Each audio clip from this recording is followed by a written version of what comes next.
Hello साथीहरू सबैजनालाई नमस्ते। आजको मेरो नयाँ यस भ्लग भिडियोमा होइन, आज मैले भ्लग बनाउँदै बनाउँदै 10 दिन भइसक्यो होइन। अनि आजको 10औं दिन हो मेरो भ्लग भिडियोको होइन। आज पनि लास्टै चिसो छ, तपाईँ देख्न सक्नुहुन्छ एकदमै बादल लागेको छ यहाँ लास्टै चिसो छ।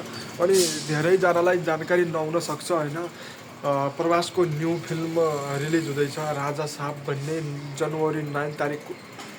यति राम्रो छ होइन फिल्म। हामी पनि हेर्न जाने हो होइन, राजा साहब भन्ने फिल्म होइन।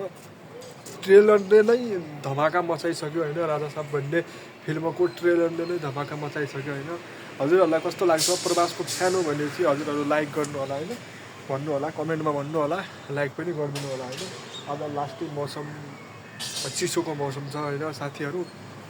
अनि आज चाहिँ मान्छेहरू त्यति धेरै त आउँदैनन् होइन, कस्टमरहरू त्यति धेरै त आउँदैनन् होइन। अब त्यति धेरै काम त हुँदैन, अलिअलि काम हुन्छ जस्तो लाग्यो होइन। सन्डे र सटरडे त लास्टै काम हुन्छ यार, सन्डे र सटरडे त लास्टै काम हुन्छ हाम्रो पनि होइन। अब